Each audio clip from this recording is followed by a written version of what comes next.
From Sydney, Australia, all the way to Portland, USA, two misfits hang out after class to riff on the B-sides of professional life. These are your Professional Misfits. Hello friends, all the way from Sydney, Australia. I'm your host, Christopher Sellers. And from Portland, Oregon, I'm Brody Ipox. And we are your Professional Misfits. And this is episode 5 of season 1. And we decided to take a break from your regularly scheduled program. When we were working out the episode run list for this season, we figured how about halfway through we just take a break and kick it and talk about like how the podcast is going, how life is going, because that's kind of the whole point of the podcast. Does that sound about right, Brody? Yes, sir, and I'm excited. there's no rules. We could be anywhere. Yeah, so look, shit, man, how you been? What's going on your side of the world? Oh God, why you guys New start job. with me? You started. Yeah, no, I have to push you onto that bus. Come on, Because you've started a new job. Yeah, you're working for Care. Is that right? Yeah, Care branding. So I'm actually kind of in talks and kind of negotiations of what that looks like right now. I'm the director of growth and marketing, and I mean development as well, because we're relaunching a brand that was already there.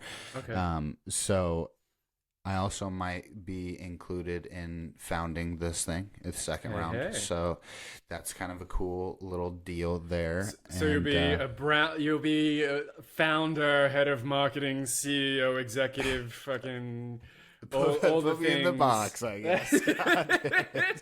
Will you get a plaque with your name on it? Yes. And all the interns will have to refer to you as like, yes, Mr. Ipox. Yes. Number one director. That's it. That's it. And a sign on the wall that says the buck stops here. Yes. Yes. Yeah. So Nice. I'm excited about that because it's kind of like what we're doing here. We're kind of taking the curtains back, you know what I mean? Letting people get in, and building and just in public, you know, and there's also a rawness to that too, because you can also over polish this process as well, where you're like, oh, we've got it figured out and we're doing everything perfect and this and that, you know, and that's not what we're about. So it's kind of Care branding too, is not to do a shameless plug here, but our motive is to take down traditional marketing, you know, and we're not necessarily going to go fight and compete with these guys for their clients. I think the work that we're going to do is actually truly going to speak for itself in the sense that it's like you and I have talked about with creativity a little bit, where I think marketing left that behind somewhere, you know, and for a lot of people, you know, and then don't get me wrong, there's agencies and marketers out there that are crushing it, and they have that spark, that creativity that plays along with it. But there's a lot of low-hanging fruit right now, you know what I mean? And I got a question. Okay, I've got a question for you then. Like, do you think because you know every marketer thinks they're a creative genius, but and more often, and like so do I, but as an outside party, but more often, it's the client that kills their own project. No, like. Surely, like the client comes to you and says, "Hey, man, I want this really cool program to launch this thing," and you're like, "Sweet." You go away and you come up with, you know, killer campaign. You come back, you pitch it, and the client's like, but like what? Like Tesla did this thing, or you know, Coke did this thing, or remember that ad from way back, or whatever it happens to be. Do you find that, or am I just completely off point? No, I mean, it's kind of like a 50-50 split, like right now with the way that it's been, because everybody's kind of got a taste, you know what I mean? They've tried social media, they've been part of an agency, they've ran a process. My niece campaign. can do it for $20. Like, why do I need to pay you? Yeah, exactly. Exactly, but it's you're not wrong there, but that's the thing that I think we're trying to do with Care branding is kind of centralize around what that should be, though, because like you're talking about, I think what people do is they try to imitate and reciprocate, and it's that's not what creativity is. So like if we can find within your messaging or within the way that you guys operate or shit, even maybe just it's a highlight of your product, right? That just makes you guys quirky and different. I don't know. Yeah, yeah, You yeah. know whatever that piece is, if we can find that, we're trying to do that, you know, because I think a lot of, you know, I think you got it right with the client side facing, but I think a lot of agencies, and especially I think larger agencies too, that have award winning processes and, you know, all these things that they bank on and have built for years, they kind of shut out that vision too. They're like, you know, we see it for you. This is what Yeah, we right. see in you, and we're going to push that. And Yeah, then it's that's like the interesting. same Yeah. thing almost, you know, like, are we shutting off their voice if we don't allow them to kind of trip through this process, you know? And Yeah, yeah, yeah. because that's what marketing is right now, is you're hand holding companies and brands through a process, and a lot of the times there's a huge lack of education as to why you're doing that, so then they don't have an opinion on the process. They're just like, here, take it, you run with it, get me results, and I'll be fine. Mm. Interesting. Yeah. Okay. Yeah. My day's great, man. Thanks for asking. I was Hey, in my defense, I asked you before we hit You record, did, you so. did, you did, you did.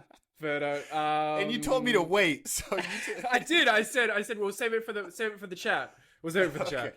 So, Um, so Chris, yes, how Brody. how you doing, man? Hey, man. Thanks for asking. I'm good. I'm good. The reason Brody's asking a second time, folks, is last we had a pre-production chat. I had to bail early because I'm on my way to see the GP. Um, and really, it was just it's sort of like a mental health checkup. It seems like the meds that I was on either weren't doing the job anymore or weren't working or whatever it was. And I was having just some weird symptoms of like upset stomach for no reason and weird sleeping patterns for no reason. This is not normally a symptom of mine. So excuse me.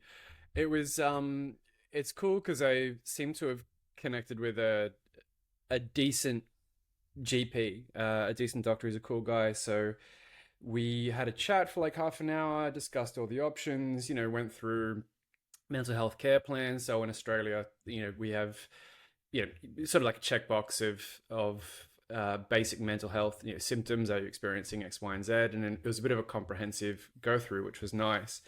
And I guess this is the cool thing and why I sort of like this guy after 2 to 3 visits. So after explaining, I'm sort of having symptoms of chronic fatigue, which I'm not super down with, considering the workload and everything else that I'm doing. And it just doesn't make sense, So I'm trying to, I eat right, I don't drink, I don't smoke, I don't party all that much.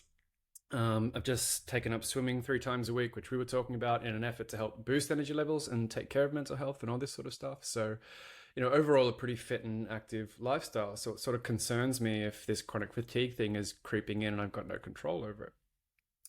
So after this assessment, he asks me, he's like, "Well, what would be your outcomes or your goals for this process?" As a question. Right, I know. Brody's got the surprised emoji face. Yeah. Rather than, all right, we're going to prescribe this, we're going to tell, rather than being dictative, he's like, what would you like? He's like, would you like to find a medication that works? Would you like to, be able to focus more? Would you like to, these sorts of things? I said, yeah, fuck. I said, you're the first GP to ever ask me this question. And to be honest, I'd like to be able to get through day to day without feeling like my body's shutting down and I must take a nap. You know what I mean? And so if that's via meds, supporting things, then fine. If that's, any other process or whatever, then then so be it. So it was a good chat. He assigned me to come back for blood tests, which I did yesterday morning, which I posted about today, funnily enough. Just to check thyroid and whatever else as well. So this is the second round of blood tests. Prescribed a new fancy pill. They're always new and fancy. So, it's 2 weeks of trialing that for uptake, and then another 2 weeks to see if it actually works, and then sort of come back in 3 to 4 weeks to have a chat about that. So there you go, folks. There's an inadvertent chat on mental health. But also, this is what happens behind the scenes when you're building apps and running podcasts and consulting and all this other sort of shit. So this is the day-to-day life. And if I want to, the reason I took up swimming again and sort of committing to it 3 times a week at the crack of dawn is sort of investing in future Chris, like the health and well-being, physical and mental and emotional well-being of future Chris, and insulating that for looking into the future, whatever that happens to be. So it's been an interesting couple of days. I don't know if maybe you'll have some insight, Brett, because I don't know if I've got a lot going on.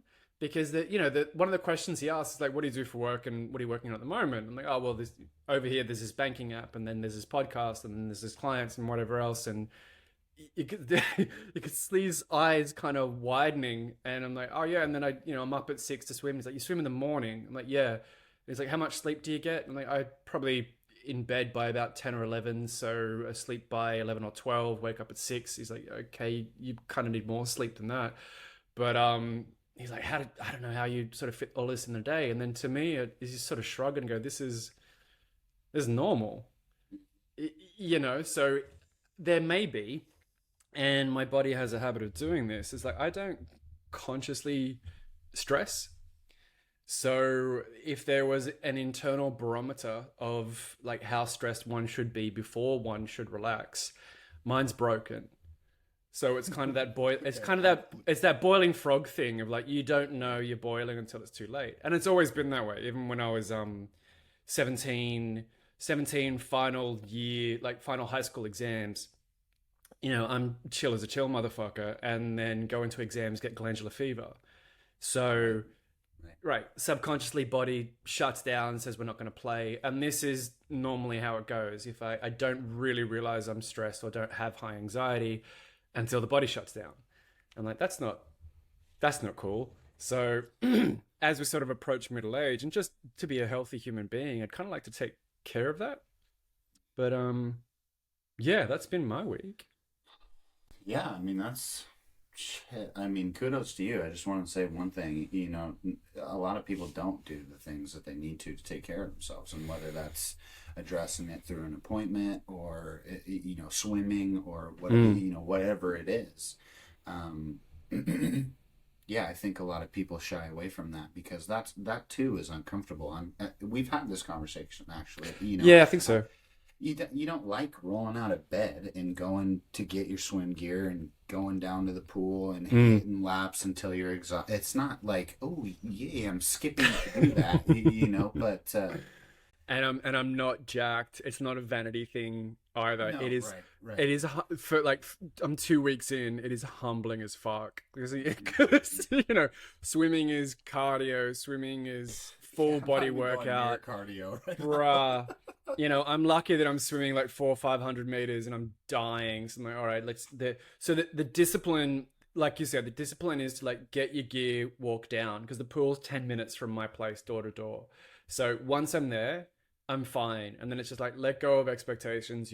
This isn't about being the best Olympic swimmer. There's no one to impress here. It's just about doing the work to be fit and healthy, and generally feel better afterwards. So I know it's still early days, but shit, man, I'm also impatient. So whether it's mental health or anything else, it's like, come on, like, where's the results? Where's the uptick? Where's the change? Right. Yeah, you know what I mean? Yeah. But yeah, no, that's kind of, so I was having a conversation with my partner Jonathan today, at Care Branding, and it's kind of the same thing. We've got a lot on our plate. We've already between us both have clients that we're bringing into this thing, and on top of that, we've got to rebrand. We've got to relaunch a couple channels for this thing. We've got to come up with our campaigns to promote, and then as well serve our clients and find new clients. So it's been a lot, and we both just had a very real conversation, and that's the thing. I think life throws things at you, right? And sometimes it gives you more than you can chew at the moment, but is that an opportunity to walk away from that, or is that an opportunity to learn how to chew it through it, or get through it, or whatever have you, And that's kind of where I'm at right now. And it's funny that you said, you know, fuck anybody else in the gym, you know, because I'm the same way. It's me versus me in there. You know what I mean? I'm so in my head that it's like, it actually, even if there was someone else in the gym, it doesn't feel like there's somebody else in the gym. Yeah. So it's yeah, it's you versus you, right? And it's not fun. And maybe there is a mindset you can get into where that battle does become some, you know, some sort of joy comes out of it. But at the same time, I think for me it would more be the sense of accomplishment for making it through the battle than it would be, you know, learning the enjoyment of it, I guess. Yeah, look, I'm sure at the moment it's not so much a chore. Like it's just it's a good positive thing that needs to be done. I've always been a big fan of the saying that like change begets change. So whatever that happens to be. So if you're looking for a change in your life personally, professionally, like whatever, um, it's sort of it's important to start that domino effect rather than like what's the right door to open, you know, like which I need the right key to open the right door and otherwise this won't be the right thing. It's like, yeah, but that's inertia and it's procrastination, that's fear, and that's, you know, all a lot of elaborate excuses to keep you in exactly the same spot. So you are going to have to get uncomfortable at some point, and change begets change. So once you start to shift something in one area of your life, you start to shift, you know, by association, a lot of other things in your life, because I don't really believe that anything exists in isolation, especially not when it comes to you. You know, you shift, excuse me, you shift personally, that, you know, that affects professionally, that affects, you know, what kind of parent you are. It affects how you feel about yourself. And at least when you know, you get a bit of self-awareness, you get a bit of maturity, you can start to make probably more informed choices for yourself. And that's, look, at the beginning, all of it comes down to, like, at the beginning of this year, to be honest, I laid it out, and I even mentioned it on LinkedIn. It's like, I'm leveling up this year. This is what I'm doing. And it's like, bam, bam, bam, bam, bam. And I've actually got it as my screensaver. Like, there's a very inspirational photo. And underneath it is a list of about 10 things. And, you know, it's these sort of contracts, this sort of work, maintain my independence, finish at least season 1 of the podcast, take care of mental health, like, and a few others that are all just like bulleted down there. So whether it's on your wall, your screensaver, or whatever it is, it's there in front of me daily as either as a reminder or accountability or whatever it happens to be. The difference for me is, because I'm not a nerd, I don't break each one of these down into like, here, what's a little step that we can do to kind of take, you know, if you want to improve your mental health, then like, what's 6 steps we can take to improve your mental health, and like whatever, because then you have, you know, an encyclopedia list of things to do. And again, like, you're spending more time planning than actually doing the thing. Oh, in my mind, you know. So you know. Yeah, no, I love 2 things that you said there. So, well, I hate one of them. I love the other. Let me start with the one I hate. Go on. Get through season 1. We got like season 5, baby. We're going. I know. Yeah, I know. I think it's a hangover. I think it's a hangover from the last. Fair. All right. So a little bit of behind the scenes for everyone that doesn't know. Here's some hot gossip if you're choosing into episode 5. So this is sort of iteration 2 of a podcast. We had a version of this lined up with another host, and it didn't quite work out. And then that sort of fell through. Brody stayed in touch. And then, you know, about 2 or 3 weeks later, Brody reached out to me again and said, "Hey man, you know, I can't kind of quit this idea. How about you and I kind of take a stab at it? Would you be open to doing that?" I'm like, it's funny you say that, because I've sort of been chewing on it in the background as well. So here we are. So since back then, a goal was to get through. No, that's fair. Right. It's not you, it's me, Brody. Okay. I have a fear of commitment. Yeah, yeah, that's fair. That's fair. Well, I mean, like you said, given the past experience, that's understandable. So, then the thing that I love was that I think in my mind, when people talk about, self awareness and personal growth and those kind of things, it's like you're talking about. There's kind of an overthinking of the whole process and thing. Yeah.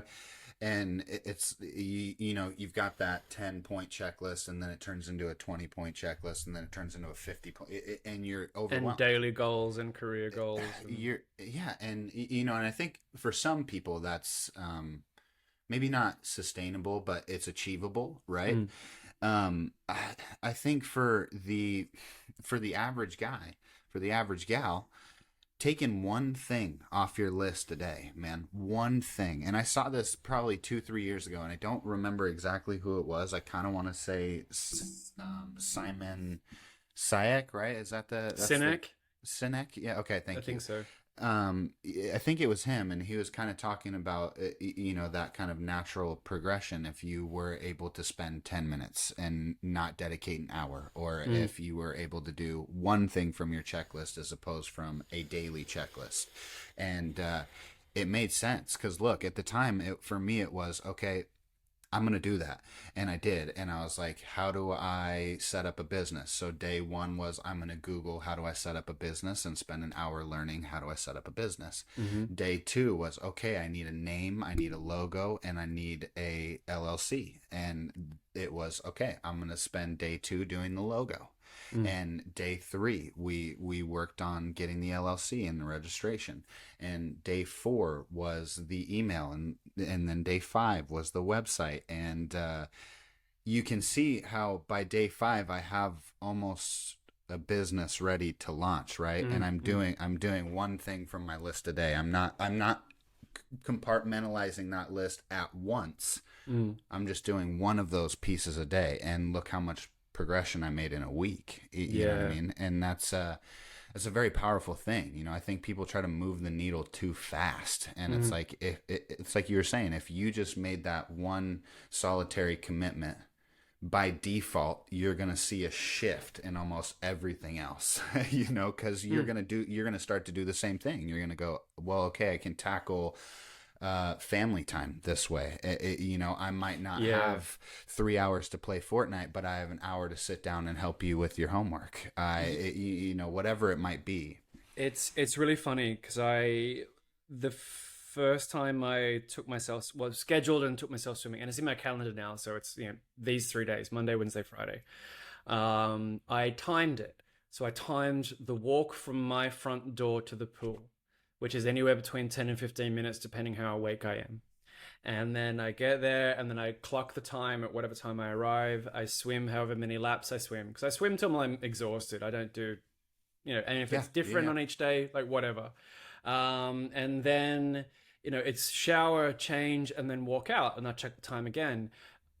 It's an hour. It's a solid hour block. And so now, because I've tracked it, for me, I can hold myself accountable, because it's like, it only took an hour, because if you're in a poor mood, or you're just not, or lazy, or not feeling up to it, or whatever, any sort of new effort feels like you need to turn the earth on its axis. You know what I mean? It's going to take forever. I don't have the energy, like whatever it happens to be. And so now that I've literally measured it, it takes 1 hour. And even if I'm here at 6 a.m., the sun's not up yet, because we're moving into winter. So it's pitch black outside. It's like, sure, it's going to take you 10 minutes to get from the door to there. So get your headphones on, jam all the way down the hill, get to the pool, wave to the girls, swim. So it's 1 hour, and I can manage that. And already it's on the off day, it's been 2 weeks, and it's already hit this sort of bodily routine when my body goes, I'm swimming today, I'm having an off day, and then swimming tomorrow. So my body sort of appreciates the off day, and then the weekend is sort of relaxed a little bit, and then last Sunday I was getting a bit itchy because I had Saturday, Sunday off. And so then Mm. Monday, it's interesting. So it's only taken 2 weeks for that sort of to settle in for me. So it's, again, I'll probably hit that plateau stage and let's find out how, everyone gets through that.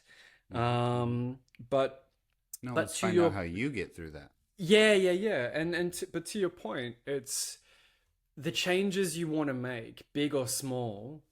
I guess it's about that consistency. Like you can break it down to one task a day if you want to. You can break it down to X many times a week. The goals on my list of things to do this year, I don't thing is as well, like I don't think they're literal goals. Like one of them is, work with, these six-figure clients, these six-figure contracts, and maintain my independence. Now, that's not specific to any organization, and that's not Right. specific to any location or whatever. Mhm. But that suits me and my clients in the way that I work, because I've got Sweden, Belgium, London, US, that sort of thing. Yeah. Um, it's not necessarily a 9 to 5, it's weird time zones. Mhm. And kind Mhm. of, and also, my brain doesn't work like that. Like, it's it doesn't. I appreciate people who do, and my old man is probably one of them. It's like, write out the list, write out 20 things on the list, and then you check each one off as you go, and it has to be done in that order, you know Oh, and they can and crush it, and they can crush it.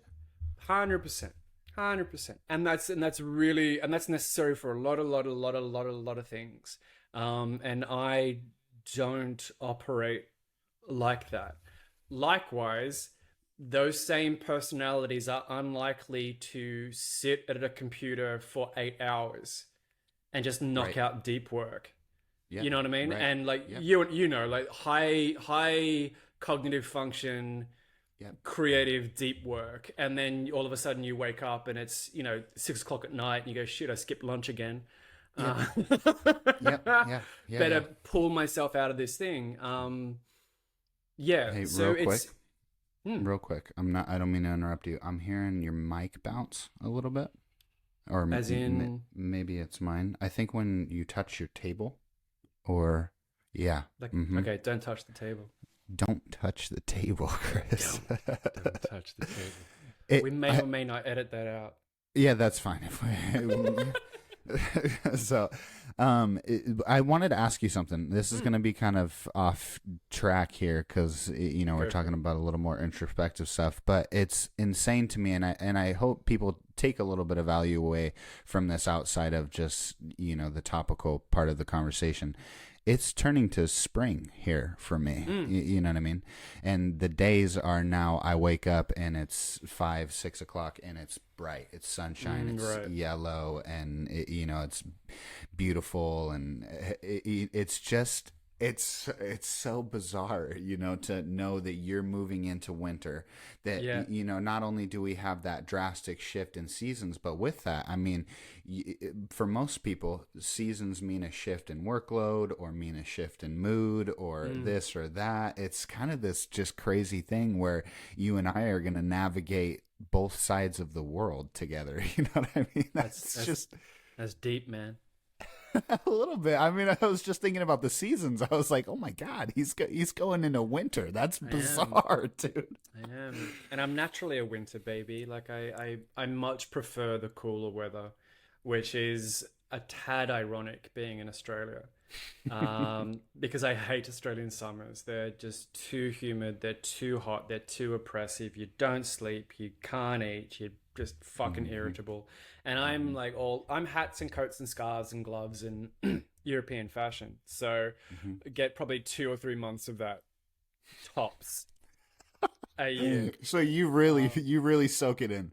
Bro, if girls like are a sucker for shoes, I am a slut for coats. And and I've got I've got at least like 3 or 4 like 3/4 length coats. I've got like jackets. I've got this and and like I know. almost useless. For the audience, if you go to Chris's LinkedIn, you will see some very suave photos. This I is not a joke or a I slight at Chris. They are terrific photos. The man's got style. I Okay. have been voted the best dressed straight boy in Sydney.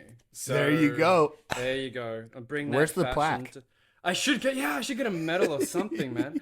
And it's sort of a catch-22 because the area I live in, like Potts Point and Darlinghurst, is synonymously gay.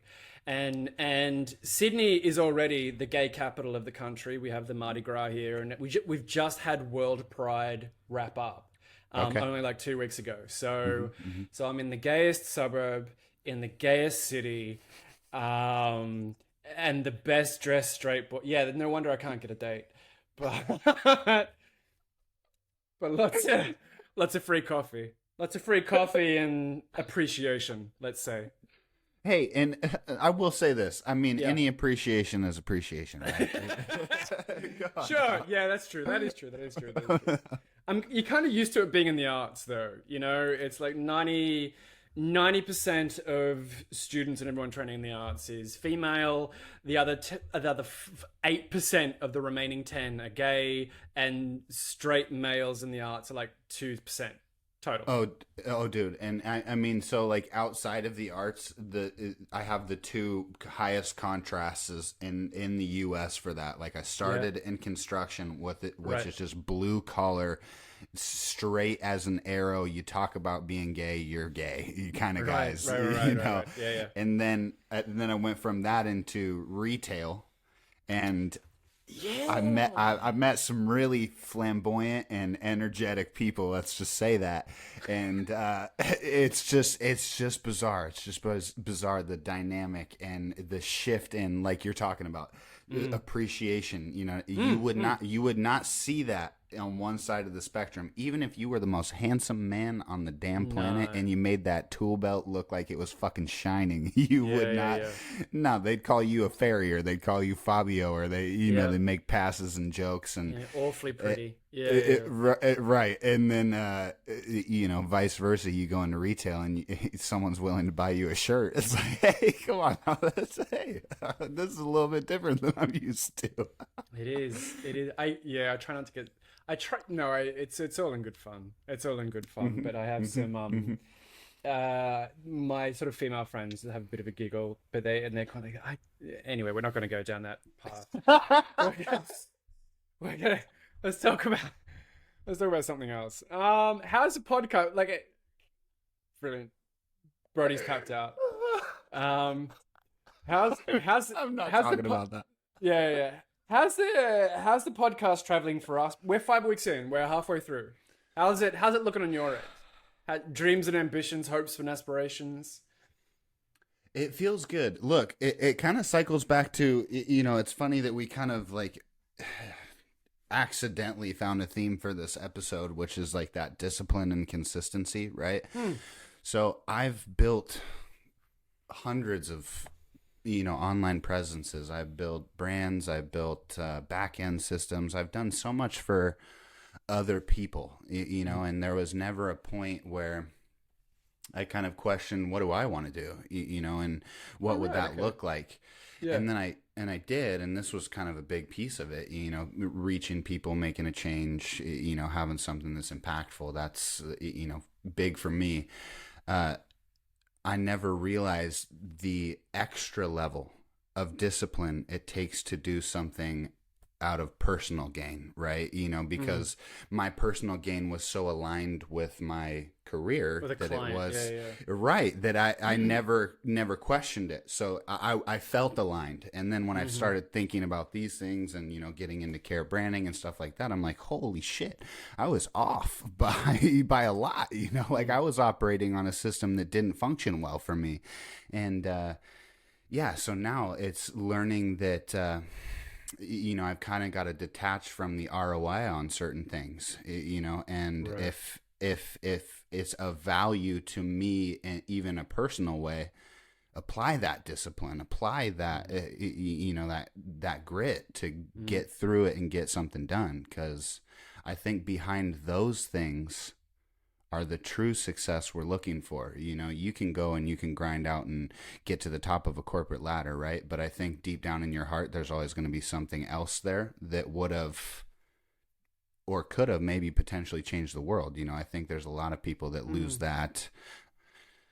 Maybe it's an ear to that voice, and I feel like I've just kind of recently discovered it. So, well, that's cool.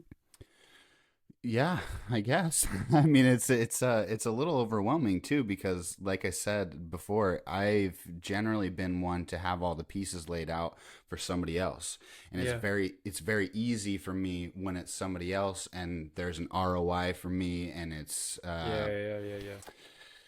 it's justifiable, to they all come together very neatly and organized, and I see it and it's clear. And then this personal stuff, I see all the pieces, right? I see all the pieces, but now they're in a cloud, and I've got to figure out how to individually structure that, and or whatever that looks like. I'm not 100% sure, but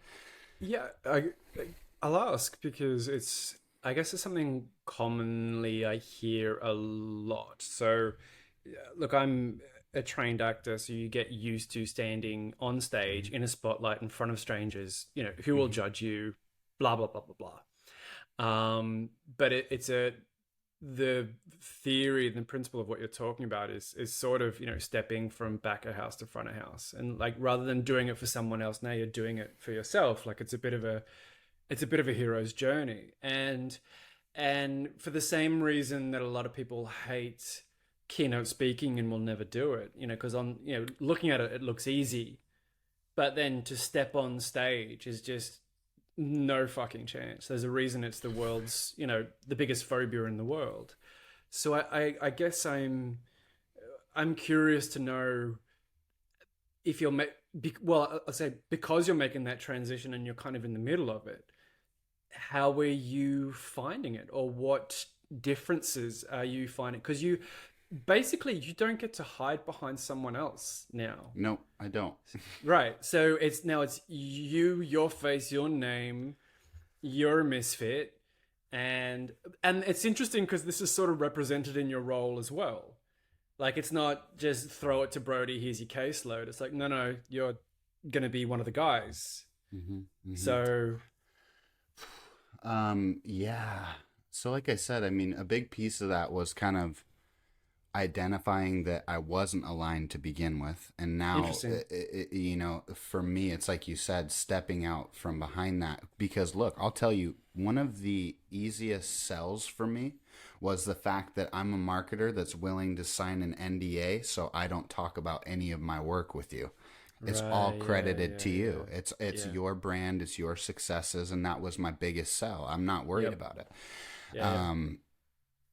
It's a little bit scary now. You know what I mean? Like you said, it's not just my work and their name on the line. It's my name and my work. And I think the biggest thing for me is I don't necessarily like the phrase imposter syndrome or the title imposter syndrome or however you want to look at that.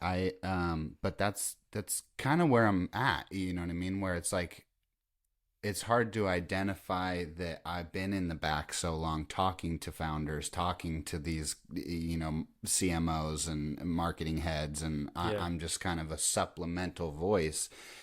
Now my voice matters. You know what I mean? It really matters. It's not just a suggestion or, a campaign or, a strategy anymore. It's all of it, So it's hard to feel like you have the experience necessary for that, I think.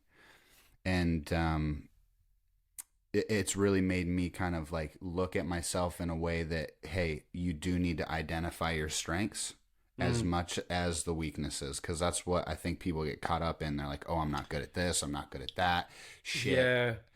It's always, I don't know this, I don't know that, I've never done that before. It's like, and that circles back to that overthinking. You're not going to implement after the fact. You're going to go, oh, I can't do this, and you're going to put that, that cap on yourself. So circling back to the strengths, and then it's interesting too the way I feel like you and I are similar in that kind of thought process. My brain goes, as much as my strengths might not fit to the weaknesses or things that I need to work on, right? But how can they? How can I creatively adjust that, what I'm doing can supplement the weaknesses or the low points that I have, or what processes can I take up that inherently fall on a strength that I have that now benefit a weakness. And it's been a ride, you know what I mean? Because I think one thing that a lot of people don't understand about is even starting a business, because this is something that I think people are very confused about, even contract workers, because that's what I was doing before this. You know what I mean? So contract and freelance, I think a lot of those guys come into this and they're like, I've been doing this. I'm good. Strap in, buddy, because it's a whole different ball game. You know what I mean? Yeah.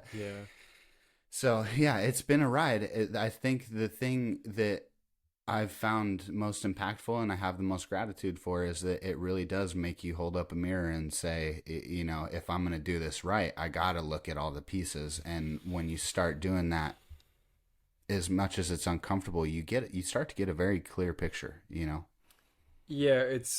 you got there before I did, which is interesting. It's accountability. Like the world of freelance, the world of contractors, great, because you step in, you step out. There's not really the same accountability. And I have this I raise this a lot whenever I'm talking about creativity, and specifically in leadership, because creativity means owning it. All of it. The success, the failures, the process, or the whatever, but it's you stand up, say, this is what we did, this is how we do it, this is mine, let's go. And that's something that is fundamentally lacking in a lot of leadership, sort of everywhere. And whether they're sort of aware of it or not, but this is something that creatives do intuitively, which we all deserve a lot more respect for, because creatives don't outsource to third parties. They don't rely on the group. They don't rely on whatever else. They don't have the whatever it happens. It is. It's like, this is my work, my project, my way. Yep. And if it succeeds or fails, then it's me. Yep. Right. And that's the bare bones math, right? Similar with this podcast, it's us, you and I, doing it our way. We're handling production. We're handling distribution and marketing and all that sort of stuff. If it flies, cool. It's because we've done the work. If it doesn't, shit, we'll have to tighten something or shift something up, or, get to the end of season one and decide what we're going to do. But precisely to your point, whether it's leadership or entrepreneurship or being a creative, it's not necessarily for everyone, right? Like running. Sometimes you're comfortable being a contractor, and that's cool. My folks would never have gone into business for themselves. Were always happy. Saying that they were a cog isn't fair, but being part of a system where they were an integral part of that system, but they were equally a replaceable part of that system. Yeah. And I remember, it's funny because I remember asking something as simple as my mum's wedding, like when she married my dad in her 20s. And I said, well, isn't it did you have the white dress? Was it an amazing day because every girl wants to be a princess? And straight up, she's like, I hate being the center of attention. I hated my wedding. I was throwing up before I went there. I basically wanted it to be over with. So like I'm naturally an introvert, but my mother is an introvert. And that was really, really interesting. So can't fault her. Loves my dad, had two beautiful kids. But even on her wedding day, she's like, no, not comfortable, don't like it. Yeah, well, like I said, I think that's the misconception. And look, this is my big thing. Not to make it too grandiose, but I feel it applies to life. I think a lot of people feel they're promised happiness, and I in no religious text that I've read, and no, inspiring story did I come across any promise of happiness ever. Not once. It's funny, isn't it? Because it's normally the opposite. If you're Judeo-Christian, it's, well, we all sin, and the world can be a rough place. So you're going to have to try and manage that with a bit of integrity. And here's a few rules and some guidance, and you've got a community. If you're practicing Buddhist, it's like the world is samsara. For those who don't know, samsara translates to ocean of suffering. So they're like, this is what you're born into, an ocean of suffering, and you need to negotiate it as best you can. So it's a really valid point. And I think a lot of us, especially in our 20s, to be fair, you leave school, a bit of freedom, might have a bit of money or whatever. It's sort of it's an expectation of things should be fine for me. And I'm entitled to, comfort, happiness, love, sex, money, and fame. Right. It's like, well, sure, but are you going to work for any of it? That's the thing, is like, if something's gifted to you, it can just as quickly be taken away. Yeah. Well, and that's kind of the thing for me too, is like, I've thought about it in the sense that would I have wanted to be handed something, and it's almost... Oh, we all do, man. There's a huge... Sometimes you just want that break. There's a huge piece of me, right, that's like, hey... can't someone just call and, like, slide the golden contract? I'll be fine. Set, man. I'll do the work. I'll do the work. I just need that one chance. I just need someone to give me that one chance. And I go... Yeah, but it's like you said... It's, we're promised the suffering. So to me, the win or the happiness is to exist in that and find peace, or maybe moments of joy, or, I think for me, my most important focus mentally is gratitude. It's just, man, the odds of living, you know what I mean? The odds of being here with you on this podcast, the odds of having 4 healthy, wonderful, beautiful children, you know what I mean? The odds that I'm healthy, there's a lot to be grateful for, In terms, it's interesting, like, we touched on, like, cultural differences briefly. I'll say that that's one thing that Americans in general do, like, recognize a lot more than Australia. Like, interesting, from what I've observed, and from the few friends I have, or even what I watch and hear and whatever, like, you'll openly acknowledge, like, I'm grateful for this. Like, you have things like Thanksgiving, for instance, but even just now, like, I'm grateful for these things.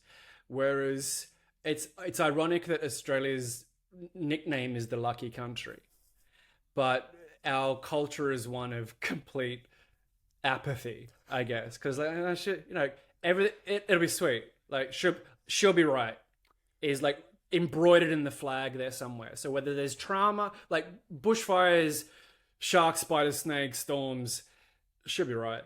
But also, if things are going well, you've got a beautiful family, you're happy, and all the rest of it's like, it's all right. Yeah, like, there's no, interesting. There's that solid middle ground. There's no... So we won't let it slip too far low. We definitely won't let it slip too far high. But, okay, see, and I do see where you're pointing, because that's the thing. I do find such a peace in that high level of gratitude for the small things. You know what I mean? But it also and to be honest, sorry, just interrupt. Like, to be honest, like, at times when you message me, like, we'll do some work and I'll do something in the back end, and I go, hey, how's this working? You go, thanks, man. Hey, I'm so grateful for you. I'm actually like, the fuck, dude? like I've never. Yes, I love knowing that. So never in my life has anyone in this country or anywhere else ever gone, I'm grateful for you. And so when you do it, and you do it consistently, like, at first I'm like, yeah, I just calm down, bro. And then like 2 or 3 times later, and I'm like, I'm uncomfortable. And again, like, it's me, it's not you, because either as a man or as an Australian or both, I'm not used to hearing that or having that connection with another person, let alone another man, which is really interesting. So let me tell you where that's kind of stemmed from. And that came Go on. from the last 3 years. Okay. I was never Okay. like that. Never. Not once. Okay. I had a very dear friend, childhood friend. We grew up together, spent every day together. He passed. And, I spent quite a bit of time isolating and being in a bad spot, because to give you a little context, like, he helped me raise my firstborn as a single father. That's the kind of relationship that we had.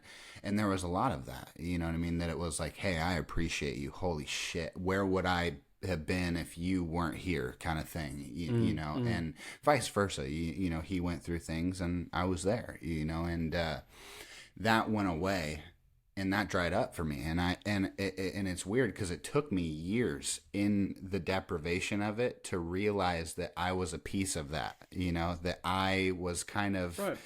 inherently contributing, because I had friends that I appreciated. I had friends that I loved and, felt a massive amount of gratitude for, but I never shared that with them. Never, spoke that. And it's interesting too, because I talk a lot about words, and after releasing them, they exist. You know what I mean? And I never spoke those into existence. So not only that did they never know it, it's like you said, they never felt it. And for me, my friendship with James and the level of appreciation we had for each other, how can I not share those pieces with the people I care about, and I felt then that I was not only doing a disservice to myself, but truly, people like you in my life that play an integral part in something that's impactful to me. And then B, we've had a lot of conversations just about life, you know what I mean? Just you and I, and chopping the shit and getting to know each other. And honestly, the biggest thing about this that I hope, if there's a couple guys out there listening to this, the camaraderie between being able to work through some shit with somebody and having the space to share that appreciation. I think you and I would go to bat for each other a little bit harder than some of, maybe even some of the friends I see in real life, you know what I mean? Because I haven't, shared, and maybe too, part of that is me, that I haven't identified in those relationships something that I do feel that gratitude for, you know what I mean? So I'll say this, the one thing that it has shifted is now that, I come from a place of gratitude, it's almost like it's almost like a weakness to it, because I'm identifying the things that I'm not necessarily comfortable with or aligned with or grateful for. And, and it's like, I don't want to focus on those things. I want to stay focused on the gratitude side of it. But yeah, it's been a process. And, I'm glad that you said that. It's interesting, because I think a lot of people feel like that. And, it seemed like a random tangent, but I'm glad we I'm glad you unpacked it, because that's I think that's pretty cool. Yeah, no, and like I said, I love your transparency, and to be honest with you, it's one of those things too, where as somebody that does it, and I don't do it with everybody. It's not it's not like I'm hugging strangers on the street, but if you have an impact to me, I'm gonna tell you. And it's funny sending that out, speaking it into existence. Now you wonder how someone's taking it, you know what I mean? And not in the sense that you need validation for it, but you just wonder, you know what I mean? Did that hit them in a good place? Was that something that was impactful for them? Was it the right moment, kind of thing, you know what I mean? And I always circle back to that, because I'm one that's, if you feel you should do something also outside of you is influencing that, and I've been falling in that vein, and I send stuff out, and it's interesting, the synchronicities where I'll tell somebody, for instance, one of my good friends' dad, I had a conversation in the comments on a Facebook post, and then we messaged each other. And I told him I appreciated him. You know what I mean? And he was inspiring, and it's something that, again, you can be worried about it, but he came back to me a day later and was like, dude, that meant more to me than I think you know, because you boys as Yeah, kids were important to me, and I tried to do those things that's and cool. to know that I had Yeah, some impact, and it's almost like you are granting someone else the then validation for permission. Yeah, yeah, yeah, yeah, yeah. to have the validation that you place in their life. Yeah, that's true in a lot of respects, actually. Um, so there you go, folks. Call your mum, tell her you love them. Mm-hmm. Mm-hmm. Tell your friends, tell your kids, Yep. reach out, or at least, or even just I journal every day. So find your own way to journal and sort of take stock and appreciate Yeah. what does work, Yeah. personally, professionally, whatever else that you've got going on. Mm-hmm. How's that for an interval episode on a podcast, Brody? I love it. I'm excited. It was perfect timing. You know what I mean? Because this is just gonna. I think it's gonna electrify the rest of the production for the season. I think we've got a good standing, and we got to take a breath. You know what I mean? And Yeah, it's a nice little palate cleanser. right, yeah, totally. Um, Speaking of which, coming up for episode 6, it's either going to be one or two. Brody and I haven't decided yet. We're either going to talk about work and traditional gender roles, so modern masculinity, excuse me, modern femininity, what either of those things mean, how it applies to work. Should everyone be back in the kitchen making sandwiches? Should men be down the factory 9 to 5? Mm-hmm. Brody, it'd be a really interesting take for you, Brody, because you're a dad. You have mouths to feed, Mm-hmm. literally. Yeah. And we be hopefully bringing on a guest for that episode. I've got a lawyer friend. She's a criminal defense lawyer here in Sydney. She's a very strong-willed, independent woman, married with 2 kids. Husband's also a lawyer, but she's got a really interesting take on just being a high-functioning professional as a female in her industry in law, which Yeah. I thought would be really, really cool to bring her on, get her take. So it's either going to be that, or we're just going to talk about money. Yep. Makes the world go round, the world go round, the world go round. It's funny because we had episode 8 lined up, and Brody and I we've got a gap. What are we going to fill it with? And then after we sort of went through everything else, this the most obvious answer smacks us in the face. It's like we haven't really talked about money, so Yeah. let's do that. Okay. You got a preference, Brody? What we go with next? I mean, both of them are so exciting. I love the dynamic we Don't have be a with bitch and guests. sit on the I fence. love the dynamic we have with guests. So I'm gonna lean towards the gender roles, just because I think too All right. that's a conversation that's being had right now. So And Jahan will be spicy. He will. Good, good. She is not afraid of an opinion.